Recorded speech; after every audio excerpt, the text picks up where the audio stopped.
Hello, I'm late. I'm sorry. I know it's 1 minute past 12. I'm normally so good at being on time. Had two reasons why. The first one is this morning has been an absolute nightmare. Everything that could have gone wrong has gone wrong. And the other one is I must have had about 600 messages coming through from Sarah McGough asking all sorts of crazy questions. No, that didn't happen at all. I had two questions from Sarah McGough. And this morning I had one small challenge. But why do we exaggerate? That's today's subject. I thought I'd start off with a little exaggeration based on true facts about why we exaggerate. And it's interesting when we start and have a look at why we exaggerate. And I'm going to get into it. Do you exaggerate? Come on. We all exaggerate. Everybody exaggerates. I'm going to have a little look at it and why. And is it a problem? Is it a problem that we exaggerate? Well, let's find out. Okay, here we go. Let's just turn that down. Why? Well, welcome everybody to Magic Monday Live. I'm going out for lunch today. I'm looking forward to it. I'm going out for lunch with Dean Coulson, and I cannot wait.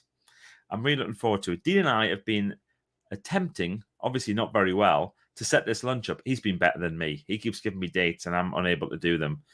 But today we're having lunch together, which is going to be fabulous. So I'm really looking forward to that. If Dean's watching, then I'm looking forward to seeing you. If you're watching on replay, leave a comment. Let us know what lunch was like. Yeah. So we're talking about exaggeration, and I've made a few notes. I was going to print them out, and I thought, no, don't do that, because you shouldn't be printing out bits of paper all the time with stuff. So it's in my notes over here. So I was thinking, why do we exaggerate? Well, the first thing is definitely to win an argument. We must. That's a biggie, isn't it? We exaggerate to win arguments. It's much easier to win an argument if you can exaggerate things a little bit and make them either a little bit worse or a little bit better. Classic exaggeration time. Job interview. Tell me, hand on heart, if you haven't ever exaggerated to get a job. The project that you ran, that was the most successful thing of all time. That event that had thousands of people turn up. Well, actually 45. We all do it with job interviews and CVs. Of course we do. Another reason we exaggerate, to cement a belief. And this is an interesting one, because have you seen when people do reviews with things? So you do a review, an online review. People love to have a little bit of an exaggerate. We were working with a 5-star hotel group, and one of their reviews, this is, by the way, this is number one on TripAdvisor in London, one of the top 10 hotels in the world. We're training their staff, helping them with some customer service and some various other things. And somebody wrote a TripAdvisor review, gave them 1 star, and the headline was, "I nearly died." I nearly died. And then they went on to explain the problem. And the problem was this. Their hairdryer didn't work. Their hairdryer in the room didn't work. And they rang downstairs and said, "Hi, the hairdryer isn't working." They said, "No problem at all. We'll send somebody up." Now, this is where the hotel did get it wrong. Hands up, they'll admit that they got it wrong at this point. They didn't send somebody up. A miscommunication, somebody didn't get sent up to the room. So a few minutes later, they rang back and went, "Hi, we're waiting to go out, and our hairdryer still doesn't work." They said, "Okay, sorry, somebody's on the way." So they got the hairdryer, and the person ran upstairs, and as he got to the top of the stairs, he met some guests who'd been staying there for 5 months. They were living in this hotel, paying £1,500 a night. Yeah. And they were having this incredible, experience of living in this amazing hotel. But they knew all the staff, and they were going out for a walk. And this lad stood there with a hairdryer, and they went, "Oh, hi, James, could you just show us on the map here the best way to get to the park? Because we want to go over the park." And he was like, hairdryer, guests who've been there for 5 months. So really quickly, he went, "Yeah, you just go along there. If you go outside, then you go over the road, and then you go over the little park there, and then at the other side is the bigger park, the one that you're looking for." "Oh, thanks so much." In that time, they rang down again. He took the hairdryer into the room, and he said, "Please, might I take the other one?" And he had a look, and he went, "Oh, 1 second. I think I know what the problem might be." they hadn't switched it on at the wall. So you just turn it on the wall, hairdryer works, it's perfect. And these people, they were from a country where you don't have the switches, they just plug stuff straight into the wall. So that was why, so that's fine. But the problem was, they couldn't just admit the fact that the hairdryer hadn't worked. They said, we called reception 5 times. 3 times. But it doesn't sound as good as 5 times, does it? Well, if you're doing a complaint, a little bit of an exaggeration. The almost died bit was just because they were terrified about the idea of going out that night without having their hair done, or the woman having their hair done. Just brilliant, absolutely brilliant. So yeah, so that's another reason why people exaggerate, to cement a belief. The other one is significance. You can certainly get a little bit more significance if you exaggerate, if you make things out to be a little bit better. I have a friend who loves to have a little bit of an exaggerate for significance, and they do it online. That's their key place where they do it. So everything is always that little bit better. You know, the type of people, you know, if you went to Tenerife, they went to 11 Tenerife. Those types of people. It's just always a little bit more, just get a bit more significance. I think we've all done a bit of that, haven't we? We've all done that. We exaggerate our photographs. We always pick the best ones. Don't want to pick the bad photo. Want to pick the best photo. Absolutely. To be more entertaining. Yes, absolutely. To be more entertaining. Have I ever told this story about when I went to see ELO? Well, maybe I have. The thing is, people who are members of Team 17 will know this, because I interviewed somebody who had exactly the same story as me about going to see ELO. The thing is, we both didn't go. We just thought we had when we were from being kids, because we started to tell a story when we were kids and actually ended up believing the story. And we both done the same thing. We'd watched a show of ELO live in Birmingham and told a story in our heads that we'd actually been to see ELO. That's bonkers, isn't it? And it became a thing just to be entertaining. Another reasons why we exaggerate, to change reality. If we don't like our current reality, we can just change it by exaggerating something. Picking a little one thing and then exaggerating that bit so it takes over from the other bit. There's a bit of that going on at the moment. But the big one, the absolute big one, is ego. And we all have an ego. It's just sometimes staying in check with the ego. That's the challenge. And I know for a fact that sometimes my ego takes over. It certainly does.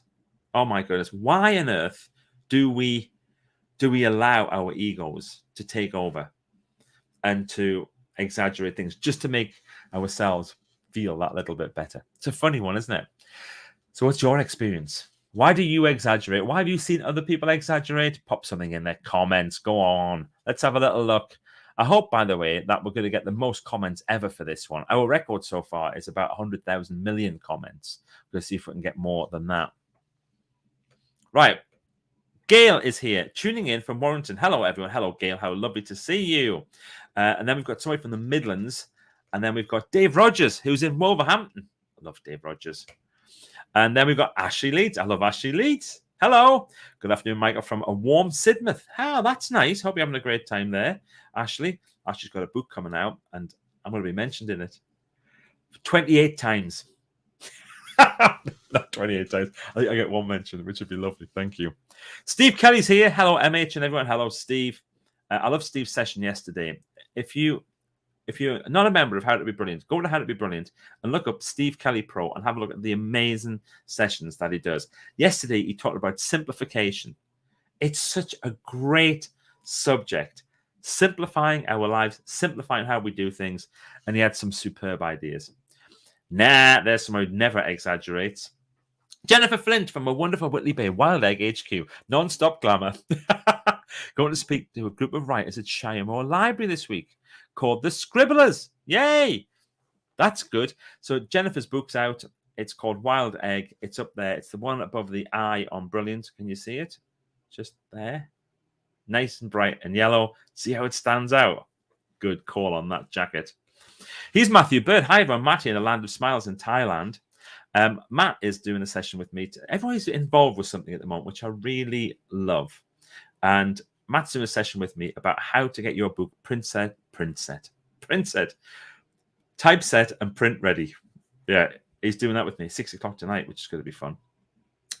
Watching from my studio in Cumbernauld in Scotland. Oh, is that, who could that be? Cumbernauld. Is it Karen? Maybe. Hope so. There's a hello. Hi from the Highlands. Hello, Ruth in the Highlands. David's here from beautiful, it's in Saltburn. Nice temperature as well. Lovely. Ashley exaggerates 1,000,000 times a day. Hope it's a healthy lunch. I'm eating with Dean Coulson. What do you think it's going to be? The burger. I'm going to see if I can get Dean to go off-piste a little bit. That'll be fun, won't it?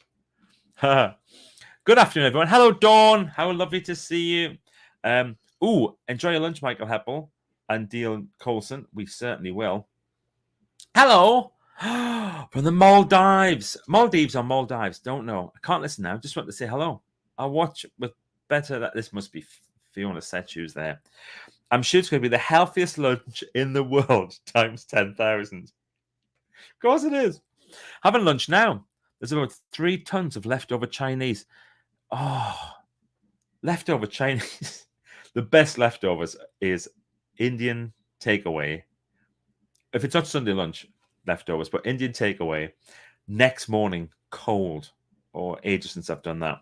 There's Elizabeth in Barbados. Hello, Elizabeth. How lovely to see you.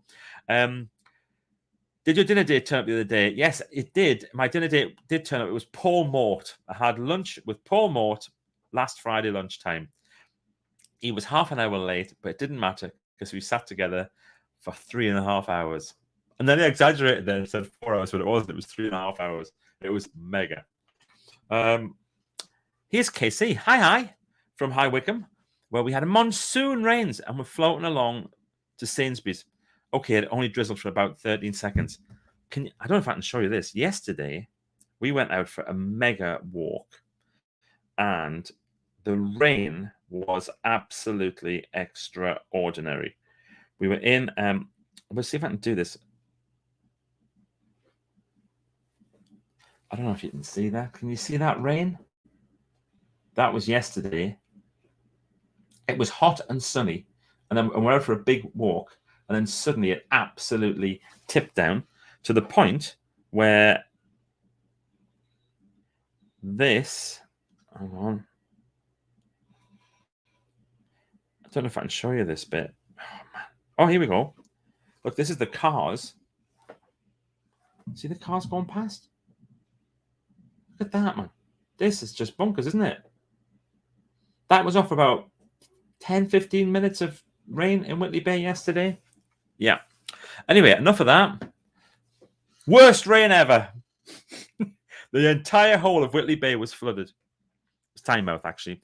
To be fair, when my JHDs broke on Christmas Day, I told my then boyfriend my life had ended. That is brilliant. Good morning from Newquay. I've been to Evan Arif 14 times. Evan Arif. I don't know what that is. 11 Arif, man. Idiot, Michael. I did the joke and now I can see 11 Arif. Yeah. 11 Arif, 47 times. Oh, I enjoy storytelling. I think it's inevitable that we all exaggerate a bit for effect to be more entertaining. Of course we do. Here he is, Dean Coulson. Right. Dean, what are we having for lunch? You need to set off soon if you're going to meet me at 1 o'clock. Jackie's here, not on StreamYard for some reason. Don't you when that happens. There's Rona in Cumbernauld. It was Rona in Cumbernauld. Okay. No idea why my phone was disappeared. Not a chance. What we're going to have. The burger, that is. Right. Hi from Western Supermare. I'd rather be in the Maldives. Yes, of course you would. I've heard Dean loves a mega mixed grill with extra chips. Let's find out.